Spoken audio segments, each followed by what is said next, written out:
your old co-star Joe Manganiello was on Radio Andy the other day, and like still chomping at the bit to like, he wants more All Seed. He wants to like get back in and resolve that storyline. Is there? I think for both of you, it was pretty resolved because you were the main characters of the show.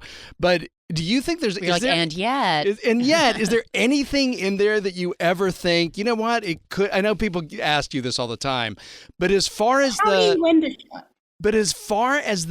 like characters themselves, like what else would you like to see explored? It has to end somewhere, you know what I mean? And but does it? No, it doesn't. How dare you?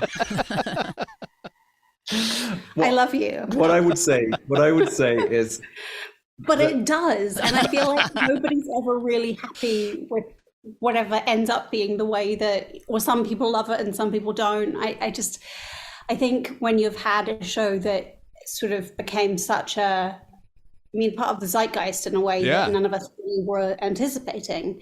We all were kind of expecting people would think we'd lost our ever-loving minds. But it's okay because we were in good company because, Alan had lost his first, Alan Ball. But, it is hard to wrap up a show.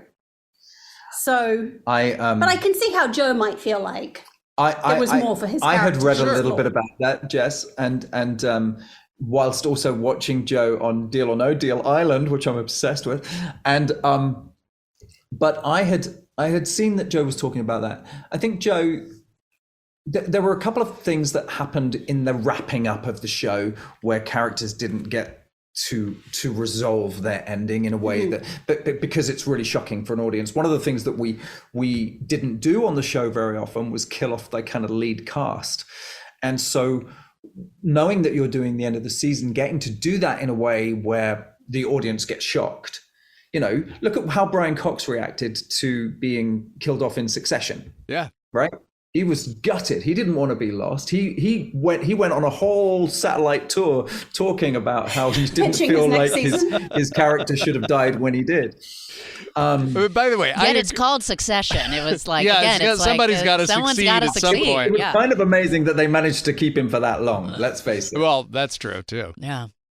But it was such a life-changing part, and it was such a life-changing time of my life with meeting Anna and having that world, and we've got kids together and all of that. I loved that character, and I loved the idea that one of the things that I thought we did really well and that was really fun was going back in time to see what they had done in the previous 175 years, right? Ooh. And so there were, whenever I talked to Alan about it, he'd go, "What do you want to do?" And I'd go, "Well, Bill could have been on the Titanic." And Alan was like, "What if Bill missed the boat though?